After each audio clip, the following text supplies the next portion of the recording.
Bismillahirrahmanirrahim. Assalamualaikum warahmatullahi wabarakatuh.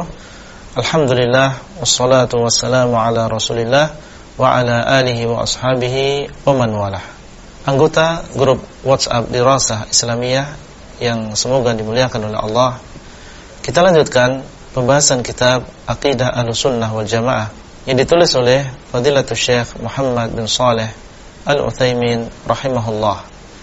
Masih kita pada pasal beriman kepada Allah. Kemudian setelahnya beliau mendatangkan firman Allah, wa nadainahu min janibit turil aymani wa qarrabnahu najiyan. Dan kami memanggil dia. Ini masih berkaitan dengan Nabi Musa, karena beliau adalah kalimullah dan beliau termasuk nabi yang banyak disebutkan oleh Allah di dalam Al-Qur'an. Wa nadainahu, dan kami memanggilnya dari samping kanan gunung Tur.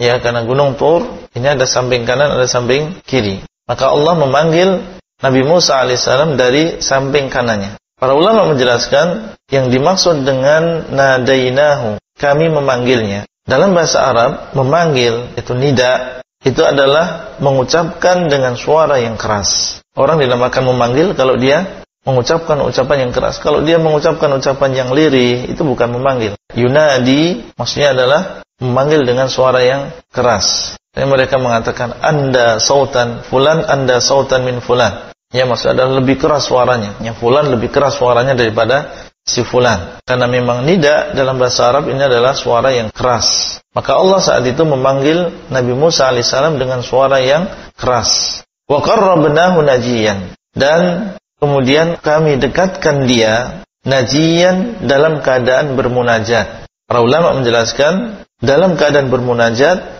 berarti di sini Allah berbicara dengan suara lirih. Jadi pas Musa alaihissalam jauh, maka Allah SWT memanggil dia dengan suara yang keras. Kemudian Allah dekatkan, kemudian Allah berbicara lirih kepada Nabi Musa alaihissalam. Berarti awalnya berbicara dengan keras, setelahnya Allah berbicara dengan suara yang rendah. Maka seperti yang disampaikan oleh Syekh, bahwasanya Allah berbicara kaifa syaa, sesuai dengan kehendaknya. Mau dengan suara yang keras atau dengan suara yang rendah, itu kembali kepada Allah SWT.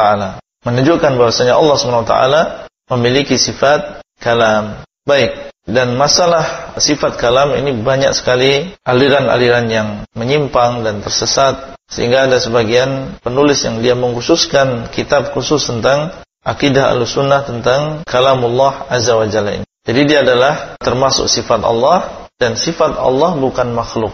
Kalau kita sudah yakin bahwasanya dia adalah sifat Allah, maka sifat Allah bukan makhluk. Adapun Mu'tazilah, maka mereka meyakini bahwasanya kalamullah ini adalah makhluk, bukan sifat. Jadi mereka meyakini Allah menciptakan kalamnya. Ya, menciptakan kalam di luar, seperti Allah menciptakan bumi, Allah menciptakan langit. Mereka meyakini bahwasanya Allah menciptakan kalam, bukan Allah berbicara. Sehingga mereka meyakini Al-Quran adalah makhluk, bukan sifat di antara sifat-sifat Allah. Kemudian mereka mengatakan bahwasanya firman Allah misalnya, wa in ahadun minal musyrikin astajaraka fa'ajirhu hatta yasma'a kalam Allah. Kalam di sini mereka meyakini adalah penyandaran makhluk kepada yang menciptakan. Ya, idhafatu al-khalq ila khaliqihi. Penyandaran makhluk kepada yang menciptakan. Jadi Allah yang menciptakan kalam. Ya, mereka mengatakan sebagaimana naqatullah, masajidullah. Ya, naqatullah, ontanya Allah, maksudnya di sini adalah penyandaran